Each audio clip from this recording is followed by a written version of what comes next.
Boa noite, irmãos. Boa noite, amigos. Estamos mais uma vez nessa noite aqui na Terreira dos Sete Flechas. Hoje nós vamos falar sobre o tema Jesus. E a nossa convidada especial de hoje é minha amada mãe, mais conhecida como mãe, né? Rosicléia Coutinaz. E eu já vou pedir para que ela se apresente, mas antes disso, eu vou convidar a todos para que a gente acenda a velhinha do congá. E aí, com o congá iluminado, eu vou pedir para que a minha mãe fale um pouquinho sobre a origem dela na Umbanda, onde é que ela começou na Umbanda, né? Os primeiros passos, os terreiros por qual ela percorreu. E aí depois nós vamos dar sequência na abertura. E então depois teremos uma palestrinha, alguns textos bem bacanas que minha mãe separou a meu pedido, para nós falarmos do tema Jesus. Então peço a todos que tenham a sua velinha. Nós vamos primeiro iluminar o nosso congá e quem estiver em casa com uma velinha também pode fazer o mesmo com a gente.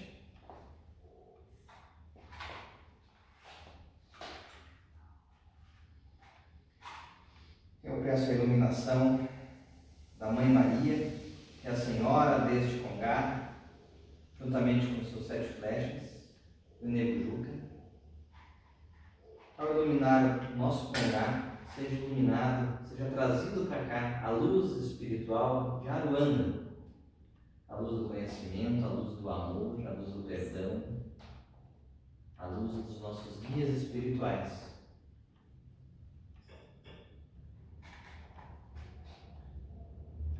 Seus sete flechas e Aruanda nos dêem permissão para fazer a transmissão de hoje com muita paz, com muito amor, levando religiosidade, levando uma palavra de consolação a todos que estão nos ouvindo. Devagarinho nós vamos iluminando corações, famílias, iluminando mentes, iluminando o nosso país e o nosso mundo, enchendo ele de amor. Salve a nossa mãe. Hoje nós vamos fazer sentado, então, a nossa live.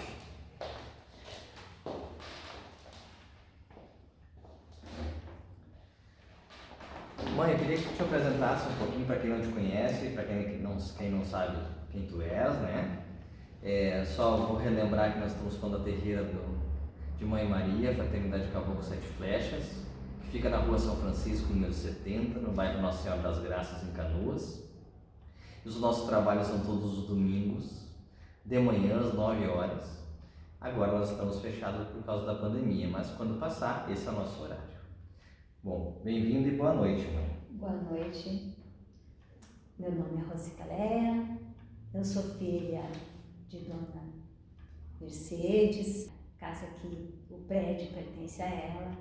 Meu pai já é falecido, era umbandista a partir dos anos 72, quando eu conheci a Umbanda verdadeiramente, porque quando eu era criança eu apenas conhecia a terreira.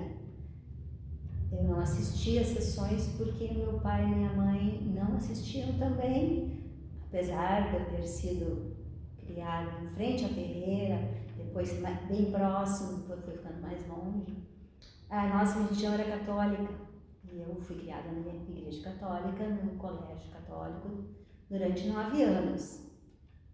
E foi assim que eu fui educada. Mas quando eu ia na casa da minha madrinha de férias, que era a Dona Mariazinha, esposa do seu Vitor, que era irmão do tio Darcy, fundador da terreira do Mãe Maria, da qual essa casa é filial, eu gostava muito de olhar os santos no altar. Eu achava tudo muito bonito, mas eu não entendia. Eu tinha 7 anos, depois com 13 anos é que eu fui começar a frequentar as sessões e meu pai a trabalhar e a entender. E abracei com muito amor porque eu fiquei encantada. Eu estava na adolescência, então naquela fase assim que tudo que é descoberta encanta.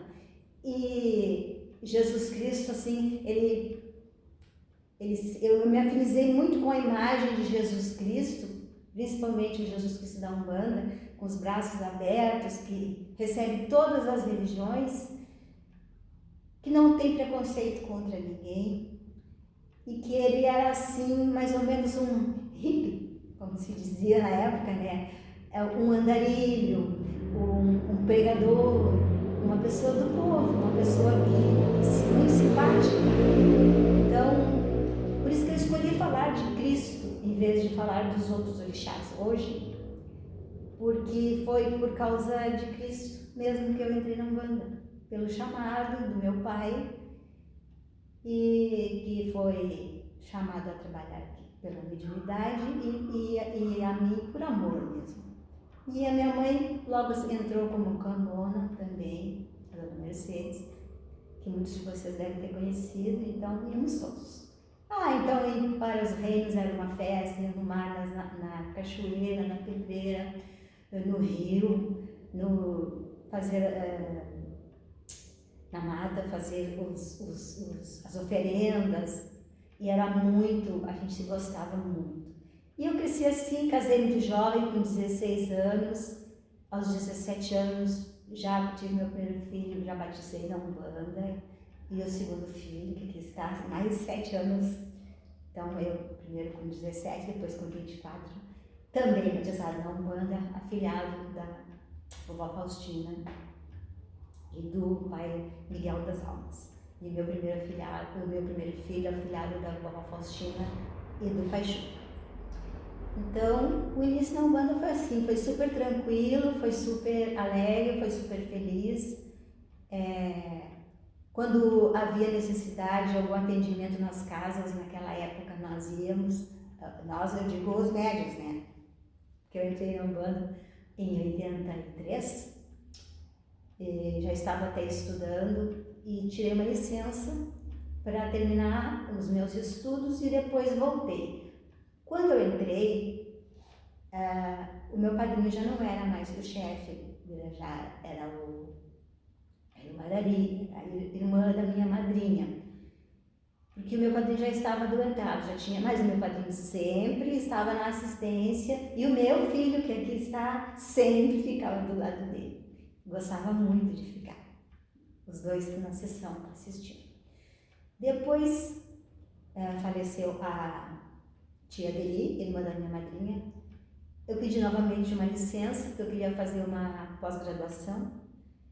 E quando eu voltei já era a Oxum, que é a nossa irmã Cida, que é a diretora junto com a Nilza, ela é diretora espiritual, a Nilza é diretora material, do terreiro do Virajara, onde eu fui daí batizada, daí entrei para a corrente mediúnica. E quando eu conheci a Ordem Iniciática do Cruzeiro Divino através dos livros, que eu tenho aqui, que depois eu vou mostrar para vocês, eu senti muita vontade de conhecer a Umbanda Esotérica e convidei meu filho, e ele aceitou, e nós dois juntos fizemos 5 anos de estudos e 2 anos de prática, juntamente com os estudos, porque lá um dia era prática, outro dia era estudos, de 15 em 15 dias em Caxias do Sul. Mas não houve uma aceitação para que eu abrisse um terreiro de Umbanda Esotérica iniciática.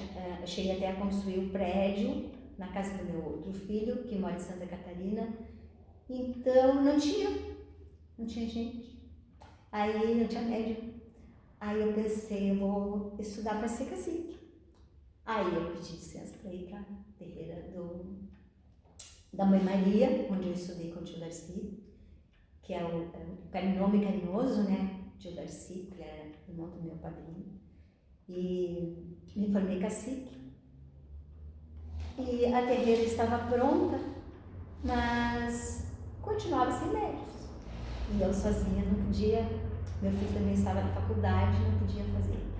Aí eu me conformei. Não nasci para ser chefe de terreira. Amo a Umbanda, vou trabalhar para sempre, mas quem deverá ser o chefe aí quando nós vamos perguntar?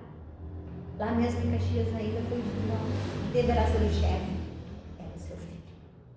Estou apenas abrindo o caminho para ele. Eu, tá bom, tá, aceitei.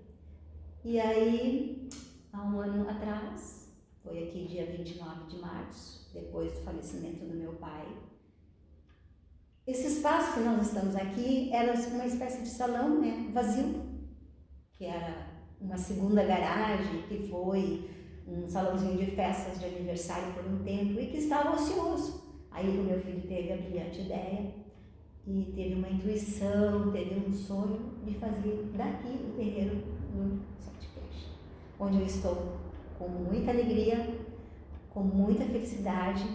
Eu posso dizer que conheci a Umbanda de dentro da barriga da minha mãe, porque na inauguração da terreira da Mãe Maria, no lançamento da Pedra Fundamental, minha mãe estava grávida de mim. Então, se alguém me perguntasse como o caboclo Ogum da Mata Virgem da Sueli, desculpa, até esqueci de falar que antes de ir para a Mãe Maria eu trabalhei 5 anos com a Sueli, no terreiro dela, e ela me ajudou muito a me expressar, a conversar, a dar aulas, e eu me senti muito à vontade. Ela estava fazendo tratamento de quimioterapia e a gente virou muito amiga. Então, antes mesmo de vir para cá, eu ainda dei uma passada, quando eu saí da Mãe Maria, depois de formada, eu dei uma passada 5 anos pelo terreiro do Ogum da Mata Virgem e da Cabocla Inhaçã. Só daí depois que eu vim para cá. Trabalhei também alguns meses, de agosto até a abertura aqui, de agosto a março deste ano. Terreiro de Ogum. Terreiro de Ogum do Senhor Aladir, que fica aqui na associação do Banda, na outra rua. É Ogum Beramar. Ogum Beramar, que fica aqui na outra rua. Então é isso. Então foi 5 terreiros, parece que não contei, mas acho que foi, né? Acabei aqui. E agora você pretende sossegar. Bom. Obrigada. Pessoal, vamos começar então. Eu vou convidar todos para nós fazermos o Pai Nosso da Umbanda. Já está no nosso congá, não sei se vocês conseguem ver o convidado especial hoje. Ele desceu do altar, está lá em cima, né? O lugar de Oxalá. Hoje ele está aqui, né? Eu vou mostrar para vocês, porque eu amo ele, né? Quem não ama?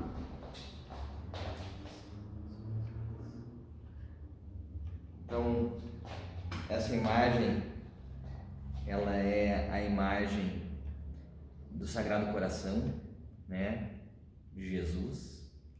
E eu escolhi essa imagem porque essa imagem é a que mais me comove, né?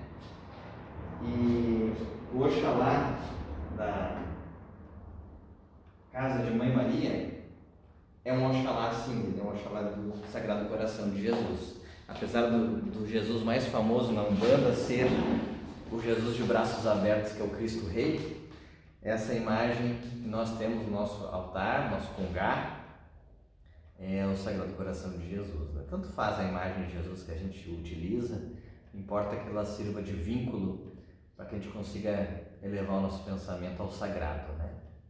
Então, por falar em elevar o nosso pensamento ao sagrado, eu vou convidar a todos, então, para que a gente possa iniciar a nossa gira fazendo o Pai Nosso de Umbanda.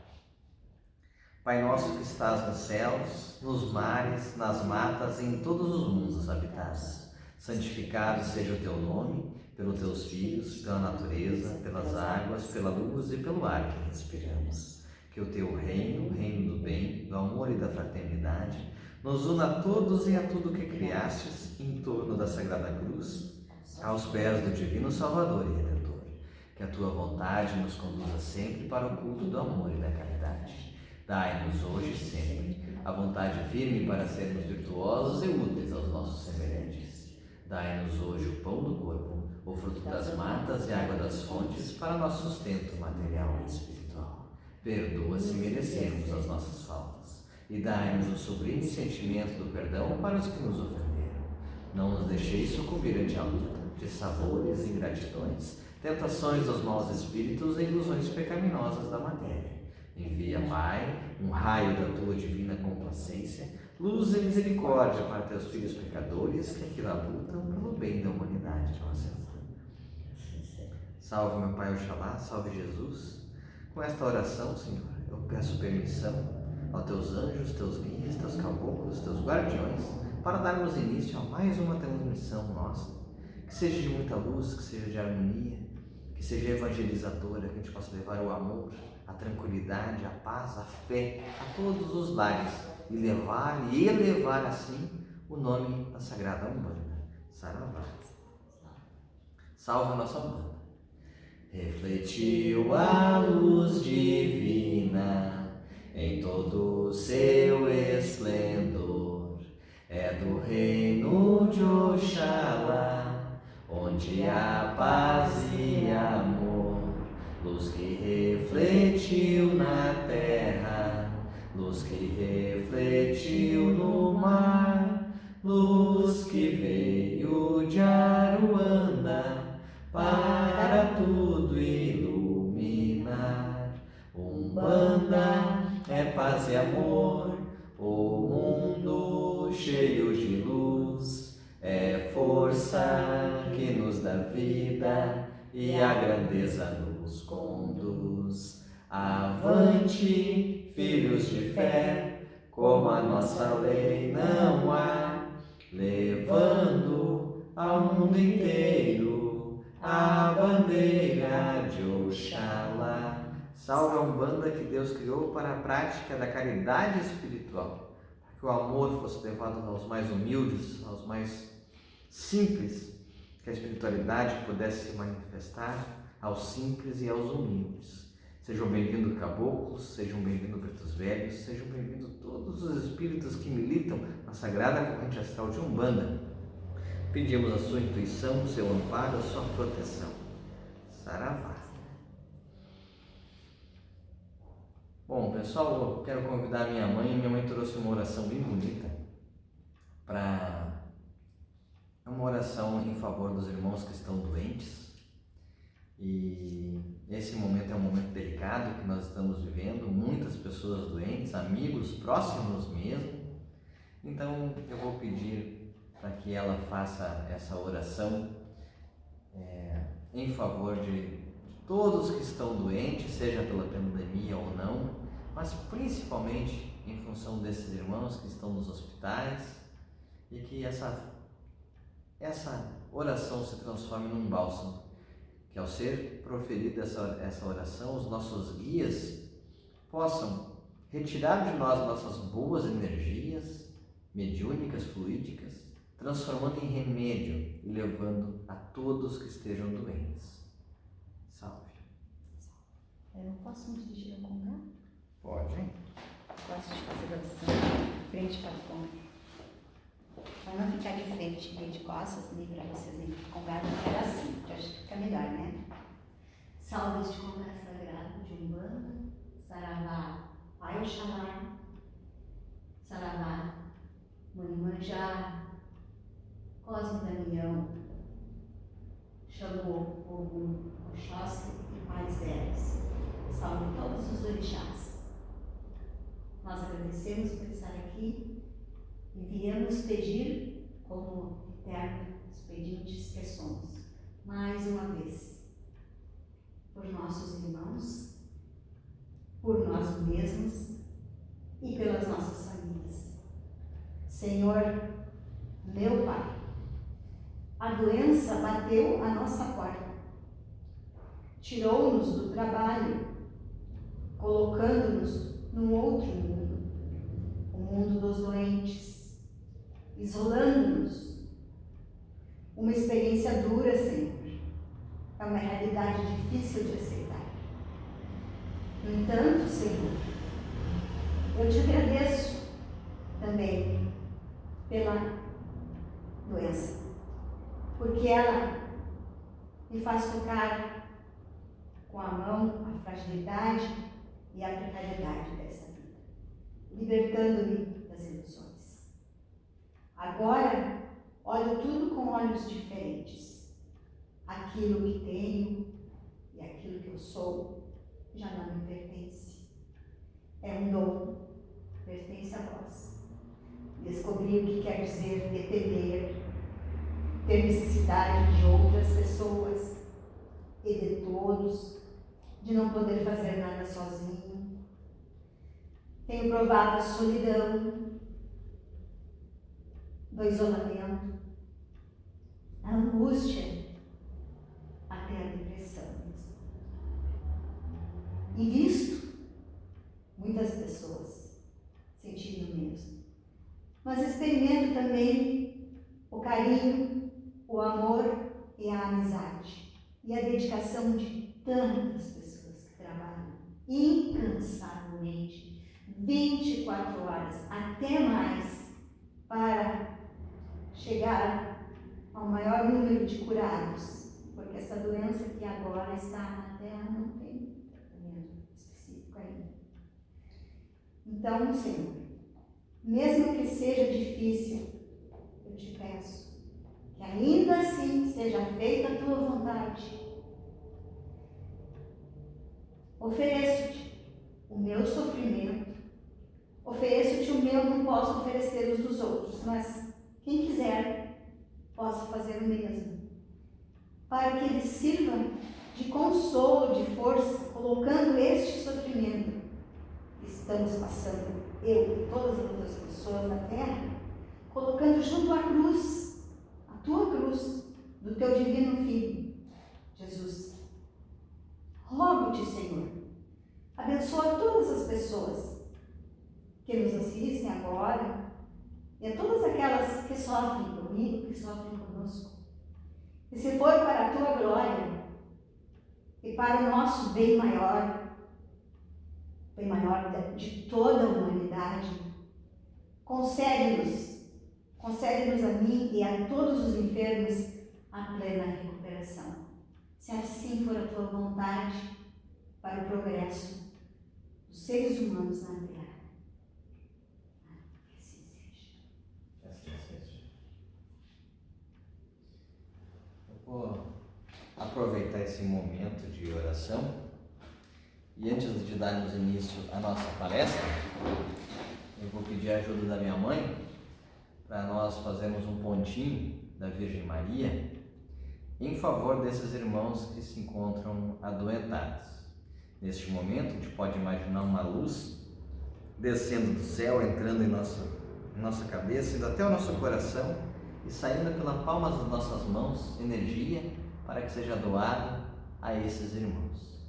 Assim, vamos fazer o pontinho da Virgem Maria e todos que quiserem fazer conosco podem fazer mentalizando os doentes nos hospitais para que as entidades espirituais possam utilizar dessa doação fluídica em favor desses irmãos. Salve o ponto da Virgem Maria.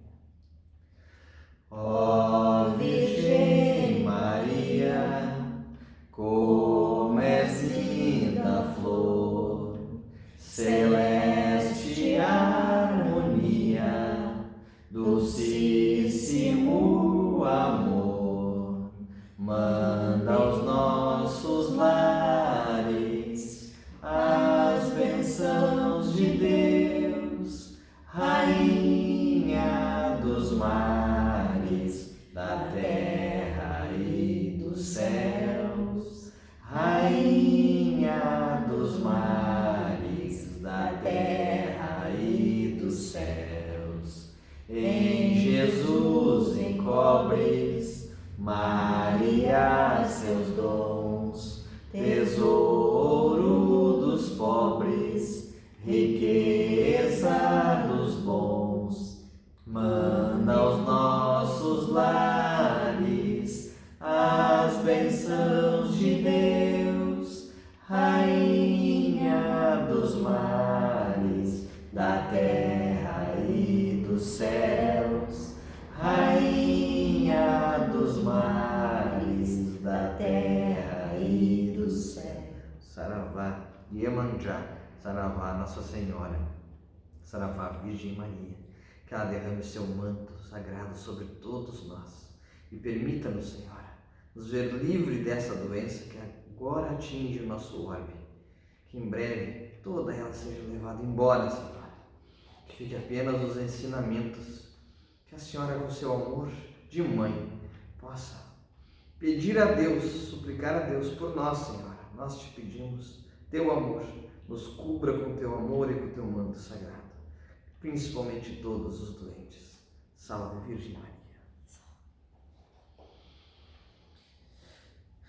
Bom, vou convidar então Rosicléia, minha mãe, para falar sobre o tema de hoje, que é Jesus, né? E vou deixar para que ela aí possa iniciar. Então vamos falar sobre o nome de Jesus em primeiro lugar, explicar as suas origens e o que significa, não só para a Umbanda, mas para outras religiões também, porque a Umbanda é uma religião muito antiga, ela era praticada de outras formas, com outros nomes. Temos referência a rituais de ordem umbandística, porém não chamados Umbanda, desde o tempo que o homem olhou para cima, olhou para o céu e viu que havia fenômenos que ele não entendia e que ele deu como sagrado, considerou como sagrado e considerou como deuses, começou a dar nome aos deuses. Então, o nome de Jesus é um nome muito importante porque ele contém o nome dos orixás da Umbanda, por incrível que pareça. Pouca gente sabe disso. E quem acha que a Umbanda cultua Jesus apenas por sincretismo, na verdade não é. A gente usa a imagem de Jesus porque Jesus nasceu na Terra, teve um corpo, ele teve corpo igual ao nosso, né, corpo material, e tinha uma aparência diferenciada que depois eu vou ler para vocês, no livro Jesus, as Chaves Secretas do Cristo, uma carta de Pilatos para Herodes, falando sobre Jesus Cristo. Mas enfim, Cristo é um nome grego, ele significa aquilo que está acima. Por exemplo, acima da onda do mar é a crista da onda, acima da cabeça das aves é a crista da ave. É tudo que se relaciona a alto. E também é sinônimo de ungido, aquele que recebeu o óleo sagrado na cabeça, no caso, Jesus foi ungido por Maria, foi batizado por João Batista, as crianças judaicas todas eram batizadas no templo, eram ungidas, e hoje em dia ainda se faz nos batismos de Umbanda a unção com óleo, com água, com sal, com mel, dos 5 sentidos. Também existe esse ritual muito antigo, que é, na verdade, a origem do próprio ser humano. Consagrar a si aquilo que ele acha importante com elementos da natureza, que é o que a Umbanda faz. Jesus falava uma língua muito antiga, que não existe mais, chamada aramaico, que seria a língua dos hebreus, que depois se tornaram o povo israelita. Então, naquela época, todo o povo onde Jesus nasceu, que foi em Belém, e viveu por alguns anos, depois ele foi para o Egito, depois ele voltou para a Judéia, mais especificamente para Galiléia, onde tem a cidade de Nazaré, ele falava aramaico, e todo o povo. Era assim que ele era chamado, Yeshua, que é um derivado de Josué, de José. É como se fossem pequenas variações do nome José, mas se pronunciava Yeshua, dando uma certa tônica para a letra E. Até no filme do Mel Gibson aparece muito bem colocado, no último filme A Paixão de Cristo, quando ele é encontrado pelos soldados romanos e vira-se e perguntam, e o soldado coloca a mão no ombro dele e ele vira-se e o soldado pergunta: qual é o seu nome? Yeshua. Então dá uma emoção, assim, porque imagina o cinema todo silencioso e escuro, somente a imagem de Cristo, como é a imagem que a gente idealizou dele, porque a gente não sabe, né, realmente como que seria o corpo dele, só idealiza. Mas sabe-se que ele era muito bonito, muito simpático, muito carismático e se diferenciava dos outros pelo seu porte altivo, elegante, porém humilde. Tá. Então, em aramaico, Yeshua, como ele era chamado pelos seus apóstolos, pela sua mãe, Maria de Nazaré. É de Nazaré por causa da cidade, né? Porque naquela época se dizia, não tinha sobrenome, era Jesus de Nazaré, porque morava em Nazaré. Maria de Nazaré, porque morava em Nazaré. Então, não existiam sobrenomes. Os sobrenomes vieram na Idade Média. Em latim, quando foi criada a Igreja Católica, ele passou a se chamar Iesus, porque Y, J e I, na língua latina, Y é igual a J e é igual a I, tanto faz. É som de I. Iesus. Em português, substituindo o Y, que já não está mais na nossa língua, mas um dia já esteve, né? Também são de I ou de J. E no caso, Jesus. Que nem meu pai. Meu pai se chamava Jaci, que é uma língua indígena do Tupi-Guarani. Se escreve com J, se pronuncia em português Jaci, mas na língua Tupi-Guarani, Iaci, Iaralaci. Então, a pronúncia do I e do J, elas são comuns entre si. Yoshihá foi o nome que Jesus foi conhecido no Egito, mas não com o nome de Jesus como nós conhecemos. Ele era conhecido como o deus Osíris, que tem as mesmas características de Cristo. Osíris foi morto e foi até mais sacrificado na mitologia egípcia do que Jesus.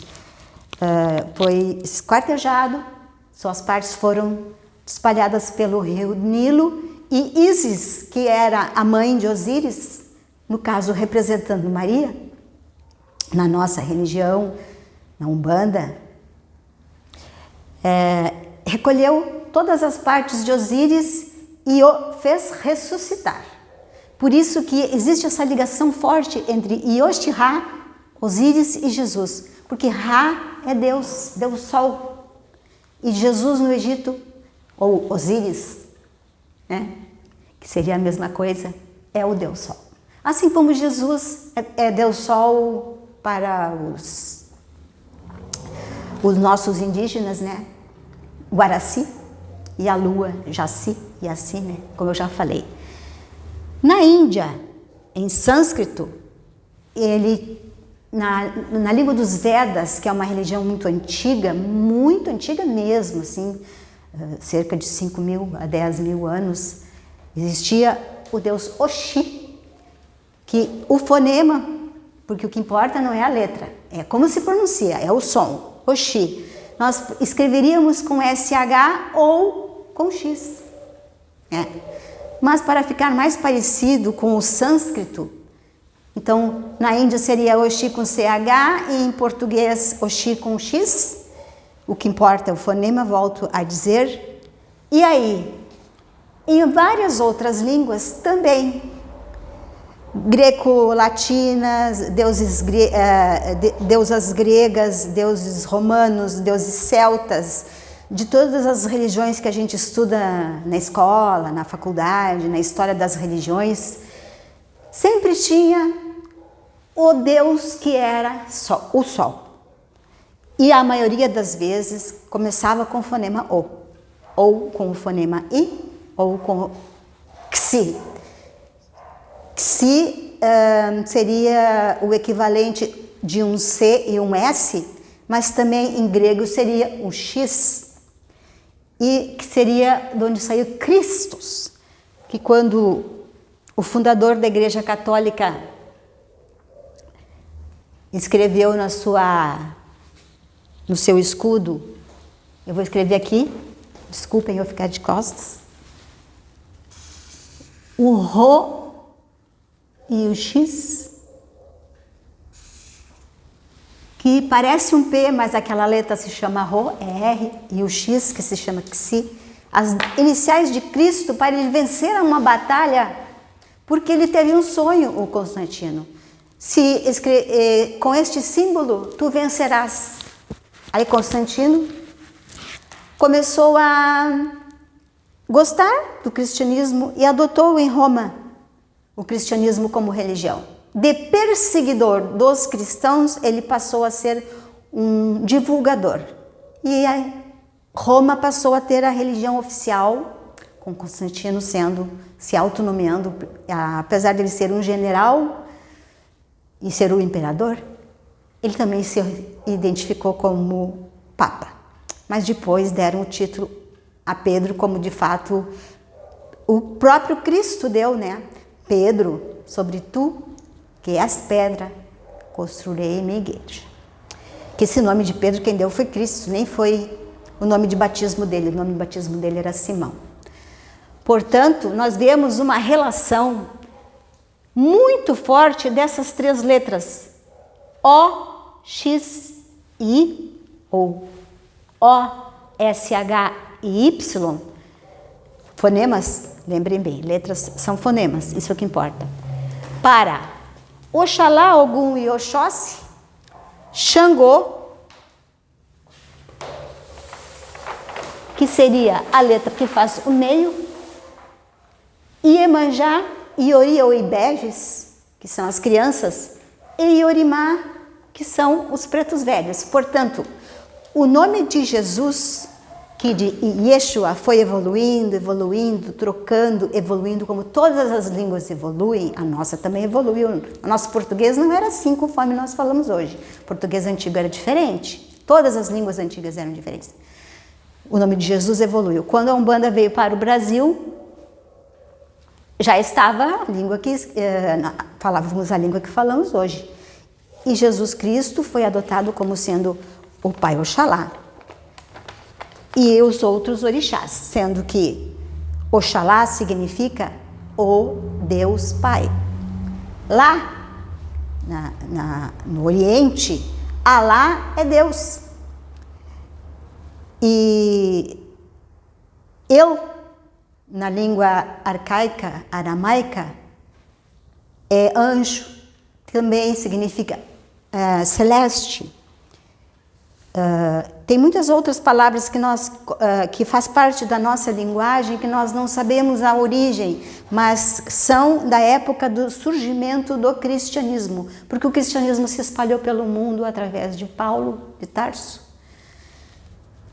Não apenas dos evangelhos dos 12 apóstolos, porque os 12 apóstolos, que foram Pedro, Tiago, João, André, Felipe, Bartolomeu, Mateus, Tomé, o outro Tiago, porque eram 2 Tiagos, o Judas Tadeu, o Simão Zelotes e Judas Iscariotes, que depois da morte de Cristo e do seu próprio suicídio foi substituído por Matias.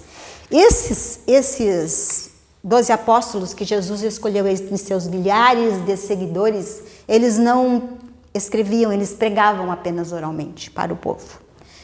Para se sentirem mais próximos, também porque alguns não sabiam ler. Maria Madalena ensinou a Pedro, ensinou Tiago e ensinou aqueles que se dispuseram a ensinar, porque ela era uma pessoa culta, ela sabia falar latim, aramaico, grego e mais a língua local lá. Então, ela sabia fazer contas, ela tinha dinheiro, ela tinha poder na comunidade, ela era muito respeitada e eles concordaram em ter aulas com Maria Madalena e aprenderam a ler, mas não todos. Teve alguns que não. Então, ficou decidido que eles pregariam apenas. Que seus escribas, a partir da morte de Jesus, é que começaram a escrever aquilo que eles ouviam. Por isso que quando a gente abre a Bíblia ou abre o Evangelho, é segundo. Por exemplo, no Evangelho segundo o Espiritismo, é o Evangelho conforme o Espiritismo ensina. Na Bíblia tem segundo Mateus, segundo João, segundo Tiago, segundo Tomé. Os que não constam dos 4 evangelhos canônicos são os apócrifos, que são esses evangelhos aqui, que são mais de 30, se não me engano, 35 evangelhos apócrifos. Todos os apóstolos que ficaram de fora, que Constantino não quis, na época do Concílio de Nicéia, em 330 depois de Cristo, colocar na Bíblia porque não interessava para a Igreja Católica, ficaram escondidos no Egito, que só foi descoberto na década de 40, dentro de uns jarros de barro, numa montanha, de um criador de ovelhas que foi buscar uma ovelha desgarrada, encontrou esses vasos e encontrou esses evangelhos, hoje tão famosos, estão totalmente restaurados, levaram desde a década de 40 até alguns anos para serem restaurados. E lá aparece, inclusive, o Evangelho de Pedro, de Maria Madalena, o Evangelho da Verdade, que se supõe seja alguém que escreveu imaginando as palavras do próprio Cristo, porque é tudo segundo, né? Segundo fulano falava, segundo Beltrano falava. Mas aí os apócrifos eram escritos pelos escribas, já era escrito em grego, já era escrito numa linguagem não aramaica, numa linguagem tão simples, numa linguagem mais requintada. Por isso foi possível traduzir, e hoje quem gosta, né, de pesquisar pode procurar. Eles existem avulsos com os nomes dos apóstolos e também unificados no livro A Biblioteca de Nag Hammadi, que contém todos, menos o de Judas, que foi o último a ser descoberto separadamente, onde inocenta Judas da culpa de ter entregue Jesus. Judas foi um instrumento necessário para que Jesus cumprisse a sua missão. Tanto é que Jesus, antes da Santa Ceia, ele foi rezar com seus amigos, seus apóstolos, e ele disse: Pai, afasta de mim esse cálice, mas se for da tua vontade, que seja feita a tua vontade. Jesus chorou lágrimas de sangue, porque ele sabia que seria morto e crucificado. Ele sabia que seria traído, porque ele disse na Santa Ceia: um dentre vós me trairás. E todos: serei eu, Senhor? Serei eu? Ficaram se olhando. E teve um momento que Judas levantou, conversou com Cristo e disse: Mestre, eu preciso sair. Eu tenho um compromisso urgente. E Jesus olhou bem nos olhos dele. Ambos sabiam o que ele ia fazer. E disse: vá, Judas, e fazei o que tendes de fazer. Jesus sabia então que era sua última reunião com seus apóstolos. Mas os outros nem se deram conta, porque eles falaram assim, por baixinho, né? Continuaram o jantar e de madrugada foram orar, e de madrugada Jesus foi preso. E depois tem toda aquela parte do julgamento de Herodes, de Pilatos. Não poderiam condená-lo, só Roma poderia.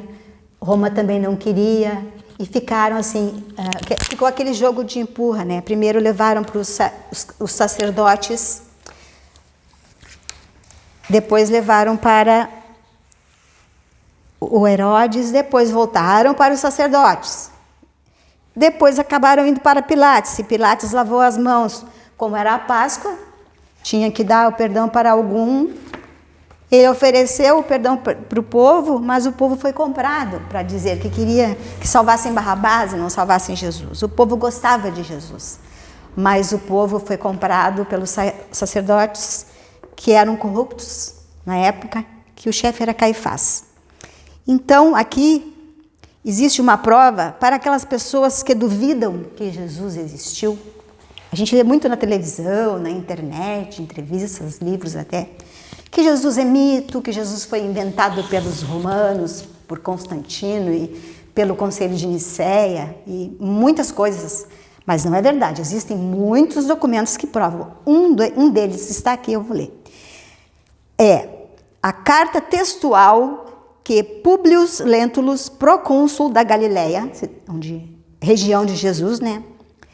Onde Jesus vivia, é amigo particular de Pilatos, que era o governador daquele local, dirigindo-se a Tibério, que era o imperador César, Tibério César, porque era comum todos os imperadores colocarem o César após como sobrenome em homenagem a César, que foi Júlio César, o grande imperador César. Então, a carta era para Tibério. E ela diz assim: aí vai a resposta, significa que houve uma outra carta antes, né? Aí vai a resposta que esperáveis com ansiedade. Surgiu há pouco tempo na Judéia, que é ao lado da Galileia, né? Um jovem de grande poder chamado Jesus, cognominado pelo nome de grande profeta e tratado pelos seus discípulos como o Filho de Deus.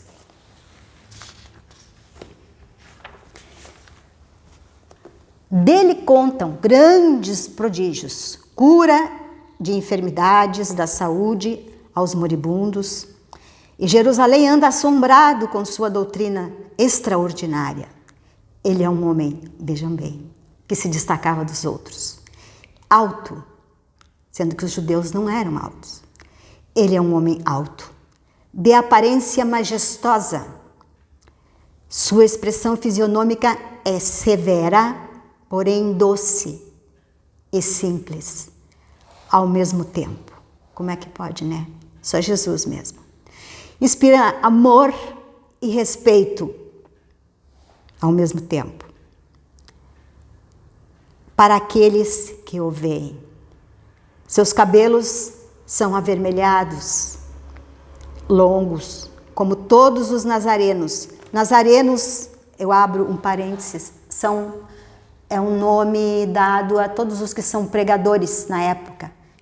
Por isso até que o nome da cidade acabou se tornando Cidade de Nazaré, porque era onde vivia o Nazareno, Jesus Nazareno ou Jesus de Nazaré. Então, os nazarenos, os pregadores, que era uma época de grande efervescência pela busca do Salvador, e havia muitos pregadores, inclusive João Batista, né, que era primo de Jesus, também era um pregador.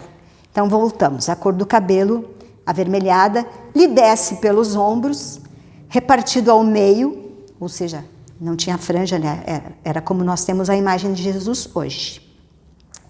Como usam os nazarenos. Sua fronte ou sua testa é lisa, altiva. Sua cútis é brilhante, límpida, clara e rosada. Ou seja, ele tinha uma pele diferente, um cabelo diferente, uma estatura diferente. Sua barba é da cor do cabelo, também avermelhado, e abundante e crespa. Tem os olhos claros, brilhantes e meigos. As mãos são finas e longas, e os braços encantadores.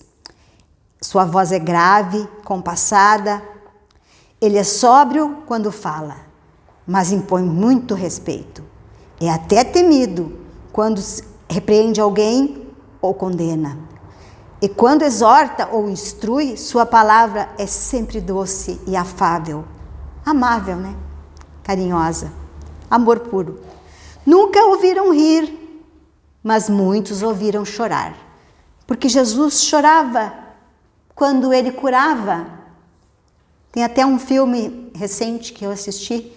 Ele sentia muito no próprio corpo, a dor da pessoa que ele estava curando. E um dos apóstolos perguntou: mestre, por que chorais? Ele disse: porque a dor do meu irmão, do teu irmão, também é minha. Eu sinto a dor da alma e do corpo, por isso eu choro.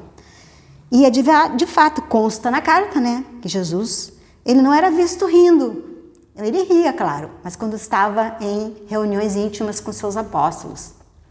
Tanto que ele foi nas bodas de Canaã, que era uma festa, né, e consagrou o vinho, multiplicou o vinho. Bem, mas continuando.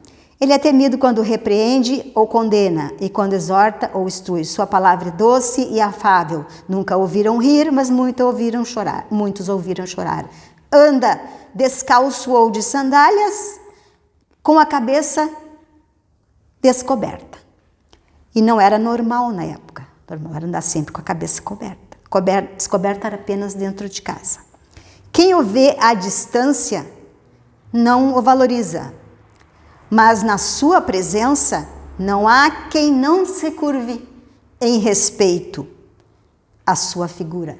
Ele impunha respeito pela simples presença. Bom, ele era Jesus, ele tinha que despertar sentimentos, né? Se até numa imagem no cinema ele desperta sentimentos, numa imagem feita de gesso ou de argila, imagina Jesus pessoalmente. O que ele não despertaria nos seus discípulos e nas pessoas que ele curava, que beijavam-lhe os pés. Continuando. Os que dele se acercam afirmam ter recebido dele grandes graças, grandes benefícios. Alguns há que o acusam de ser um perigo para vossa majestade. Vossa majestade, no caso aqui, era o imperador Tibério, para o qual essa carta estava sendo dirigida.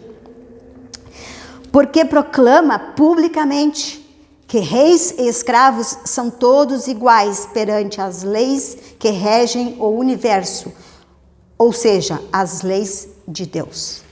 Olha que afronta que Jesus fez, que Jesus sofreu quando foi ao templo e derrubou tudo aquilo que os mercadores vendiam, que era lucro do templo, né? O templo era muito rico, então tinha que ser comprado os pombos, os carneiros, as flores, as bebidas, as comidas, tudo tinha que ser comprado e trocado pelo dinheiro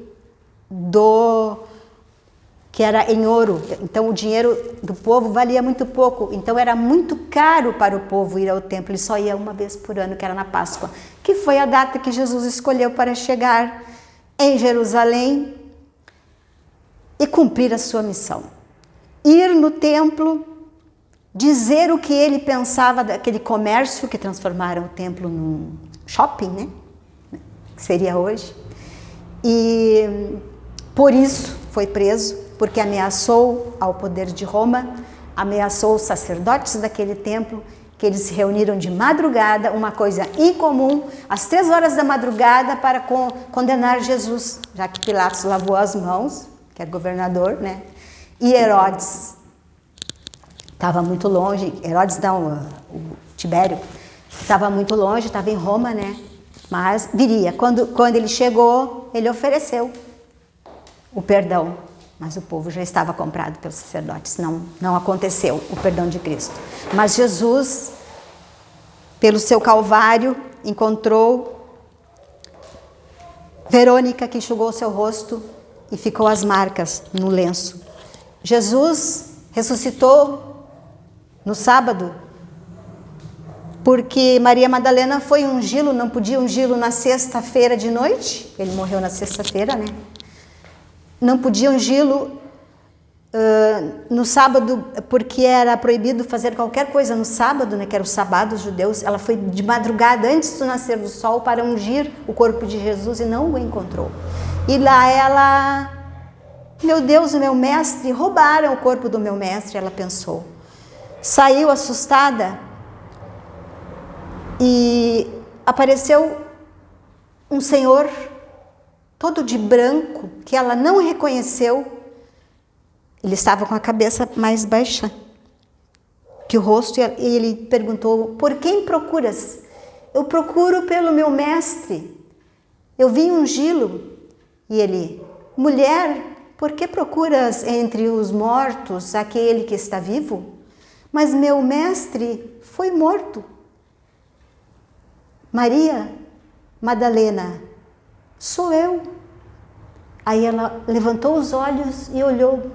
E ele também levantou os olhos e olharam-se nos olhos. E ela caiu de joelhos e foi em direção a abraçar a Jesus. E ele disse: Maria, não me toques. Mas por que, meu Senhor? Porque eu ainda não fui na casa de meu pai. Isso, para nós umbandistas, significa, traduzindo, por que Maria não podia tocar Jesus se ele já havia ressuscitado? Porque aquele corpo era um corpo astral, é óbvio. Nós que estudamos Umbanda e Espiritismo sabemos que o corpo astral é fluídico. Se ela fosse abraçar Jesus, ela iria atravessar o corpo de Jesus. Ela ficaria mais confusa ainda. Ela respeitou, não o abraçou. Mas perguntou se poderia contar para os outros apóstolos que estavam todos chorando lá.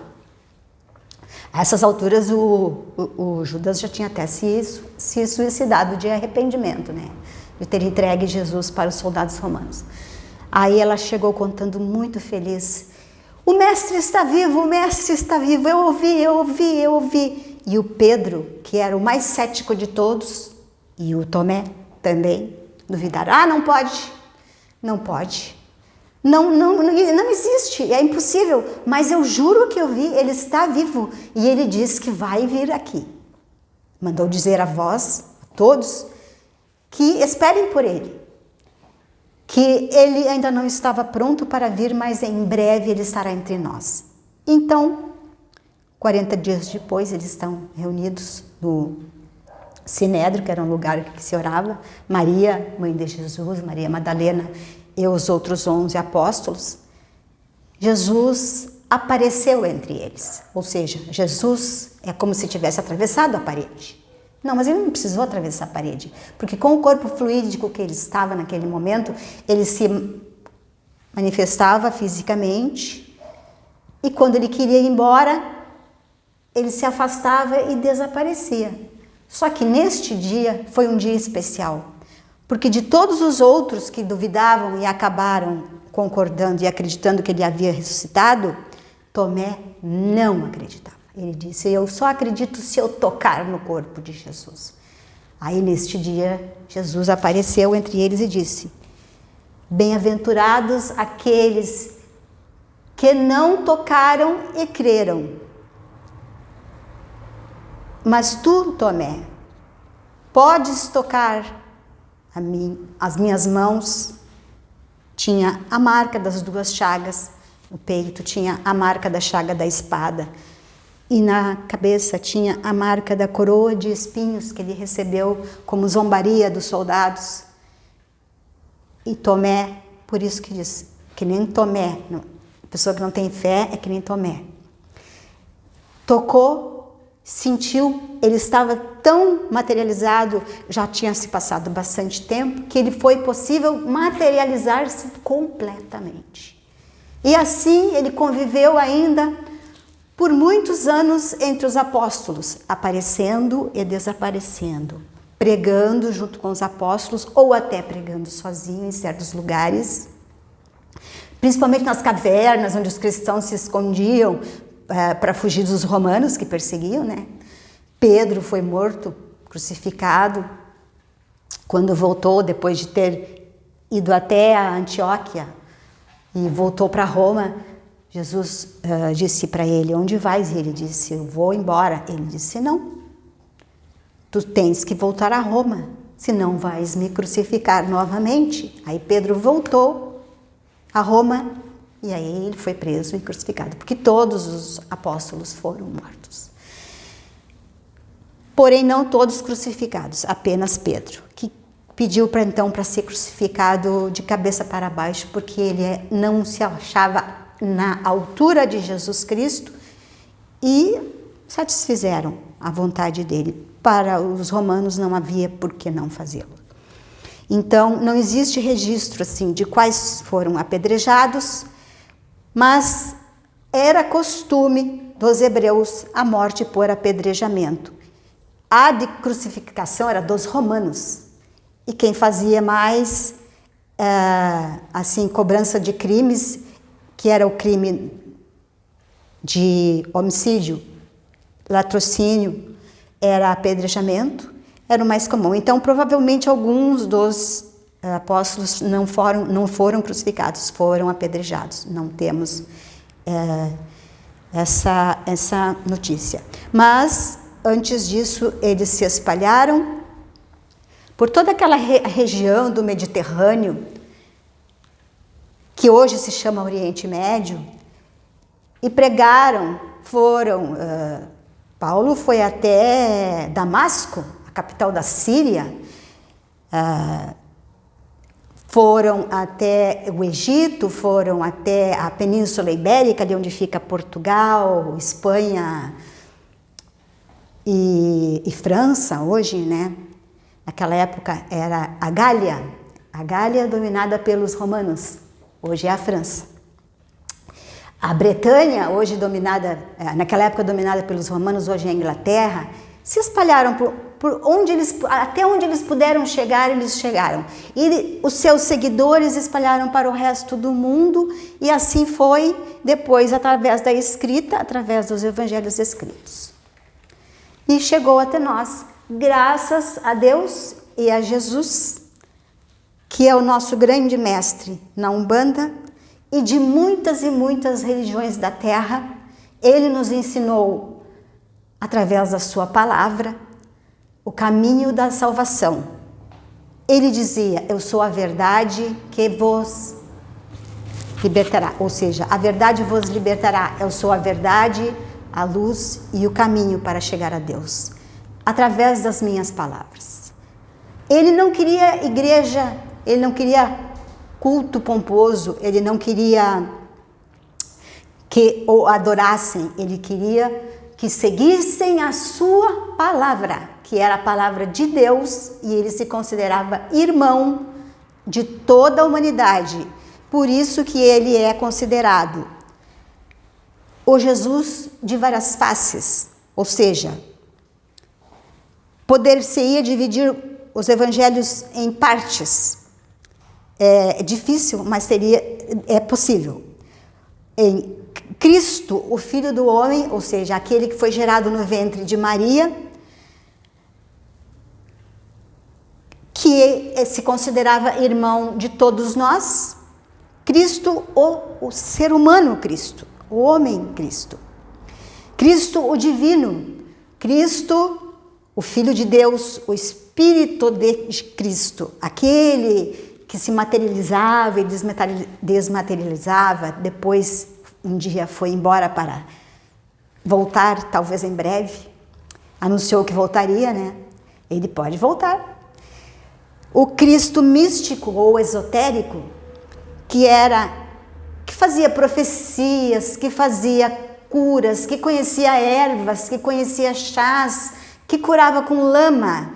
Tem até uma cena que eu vi, acho que foi o último filme que eu vi sobre Cristo, que Jesus estava com muita dificuldade e parecia assim que ele se esforçava, ele se concentrava de uma maneira que ele chegava a transpirar e colocava somente as mãos sobre a pessoa que ele queria curar. Era uma pessoa que tinha nascido paralítica, sendo que ele já tinha curado outros paralíticos, mas aquele havia uma grande dificuldade. Aí ele pediu ajuda dos outros, que cada um também já tinha aprendido a curar. Jesus ensinou seus apóstolos também a curar. Ele pediu que dessem as mãos. E é o que nós fizemos quando fizemos a corrente poderosa. A corrente poderosa foi Jesus que nos enviou, que nos ensinou. E com essa corrente poderosa, na Umbanda, a gente faz aquilo que Jesus nos pediu. A caridade. Curar através da caridade. Sem a caridade, nós sabemos que não há salvação. Egoísta não é cheio de defeitos, não tem salvação. As palavras que serviram também ao estabelecimento e aos dogmas da Igreja Católica, que são os 4 evangelhos canônicos, Marcos, Mateus, Lucas e João, também refletem uma face de Cristo, mais ou menos, ora divina, ora humana, ora mística, mas o mais importante é a moral, a ética, a face ética do que Jesus pregava, a face moral, a face do ensinamento, que é o que eu já tinha falado para vocês, né? O Sermão da Montanha, que está aqui isoladamente.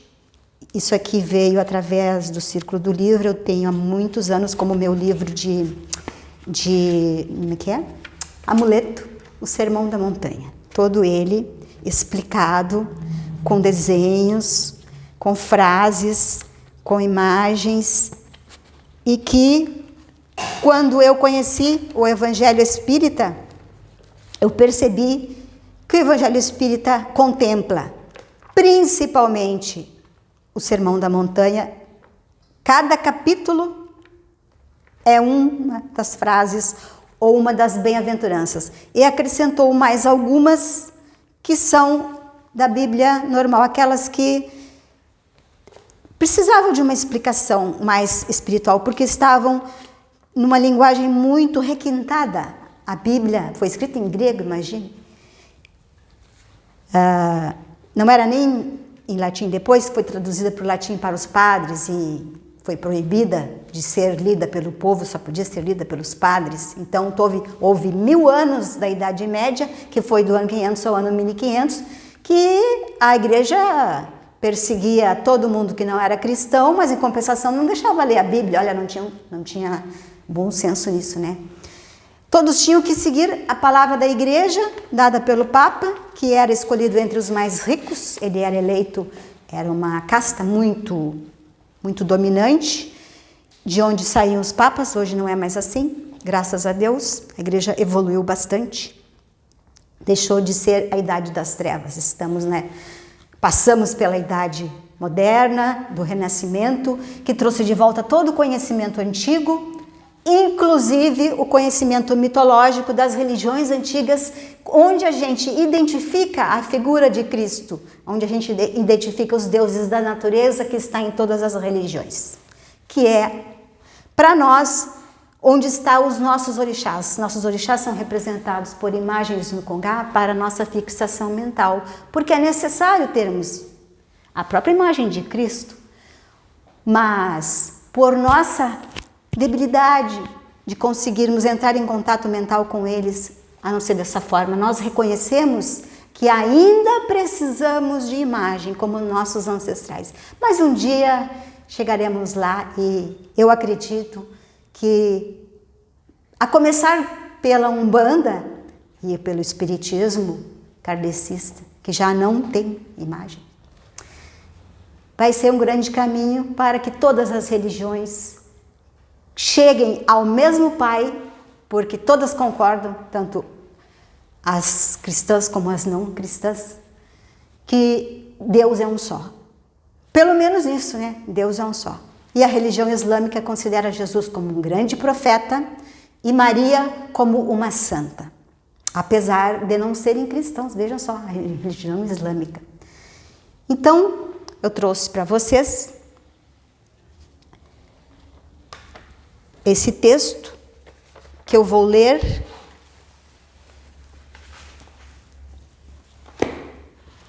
Que agora eu não sei onde já está. Já está com 1h20 já, mãe. Então, só vou encerrar então, tá? Mostrando aqui os livros que eu citei. A Bíblia Sagrada, que contém todos os evangelhos e a palavra de Cristo e de outros profetas. A Bíblia não sagrada, ou Bíblia, o Evangelho gnóstico, o Evangelho apócrifo, que são os outros evangelhos que Constantino não aceitou, porque era contrário ao que ele queria, aos seus objetivos. O livro Jesus, As Chaves Secretas do Cristo, ou A Vida Oculta Mística de Jesus, que é de um cientista, Leterre, francês, sociólogo, psicólogo, estudante de religiões antigas. O Arqueômetro, que é uma espécie de livro de arquitetura das palavras, que com este livro e com essas mandalas, que pertence hoje a Umbanda esotérica, É possível traduzir qualquer nome com esse livro e com esses símbolos. O Cristo do Pietro Maria Ubaldi, que é aquele padre que eu falei que veio para o Brasil, porque ele queria ser padre, mas lá na Itália ele não pôde, ele foi obrigado a se casar, porque era de tradição da família casar, para ter o primeiro filho homem. O sacramento da Umbanda mística, que fala sobre a Umbanda antes do Zélio Fernandino de Moraes, que já era praticada pelos beatos rezadores nas fazendas, fazendo as curas. O livro mais... considerando Jesus como um enviado das galáxias distantes, que é o enviado mesmo, de J.J. Benítez, um livrinho para criança, que foi do meu filho, que é para uma criança poder entender a vida de Jesus na linguagem de uma criança.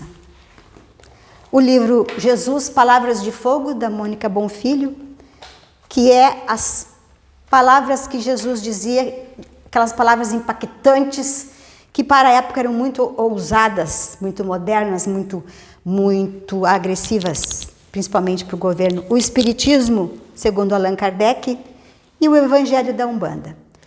Então, estes são os livros que eu colecionei ao longo desses anos. São os livros ao qual eu me socorro, principalmente o Evangelho e os apócrifos e o Evangelho segundo o Espiritismo. Eu espero que, infelizmente, não posso falar mais, porque senão vou ficar falando a noite toda sobre cada um deles, que logo a gente possa ter um novo encontro, que eu gostaria muito de falar sobre a Umbanda antes de Zélia de Moraes, que ela começou praticamente com o descobrimento do Brasil, ao juntarem-se negros, índios e europeus. Ali já começou um secretismo muito. Muito obrigada. Que Jesus abençoe a todos que me escutaram, tiveram a paciência de me escutar. Desculpem o meu nervosismo. E tenham todos uma boa noite. Saravá. Bom, Jesus quero abençoe. agradecer a todos e quero convidar a minha mãe para a gente fazer uma prece de encerramento, então. Tu tinha separado uma prece? Senhor, ensina-nos a orar sem esquecer o trabalho, a dar sem olhar a quem, a servir sem perguntar até quando, a sofrer sem magoar seja quem for, a progredir sem perder a simplicidade, a semear o bem sem pensar nos resultados, a desculpar sem condições, a marchar para frente sem contar os obstáculos, a ver sem malícia, a escutar sem corromper os assuntos, a falar sem ferir, a compreender o próximo sem exigir entendimento, a respeitar os semelhantes sem reclamar consideração, a dar o melhor de nós, além da execução do próprio dever, sem cobrar taxas de recolhimento ou de reconhecimento. Senhor, fortalece em nós a paciência para com as dificuldades dos outros, assim como precisamos da paciência dos outros para com as nossas dificuldades. Senhor, ajuda-nos, sobretudo, a reconhecer que a nossa felicidade mais alta será invariavelmente aquela que cumprir-te os teus desígnios, onde e como queiras, hoje, agora e sempre. Essa prece é uma prece de Emmanuel. Pessoal, eu espero que tenham gostado da nossa live, da nossa transmissão. Eu agradeço a minha mãe, que com muito esmero, trouxe aqui várias obras, vários livros e com todo carinho tentou mostrar aí todo o estudo que ela fez e continua fazendo em cima aí da história, de Jesus Cristo. Para nós da Umbanda, Jesus sempre vai ser o nosso modelo maior, nosso divino modelo, e a gente deve realmente se importar em tentar reproduzir em nós, em nossa vida, em nossa família, as suas máximas, o seu ensinamento. Essa é a grande dificuldade, é isso que nós temos dificuldade em colocar em prática. Então, fica aqui o nosso pedido, né? Esse é a função da nossa terreira. A nossa função é, com o auxílio das entidades, através das entidades, fazer com que o homem, né, ponha em prática as palavras do Evangelho, as palavras do Cristo, né? Então, que bom que as palavras dele não se perderam nesses 2000 anos. E elas estão bem aí ao nosso alcance, ao alcance de qualquer um. Então pode ter uma diferença aqui, uma diferença ali, num cristianismo assim, num cristianismo assado, né? Mas a mensagem dele é única, é uma só.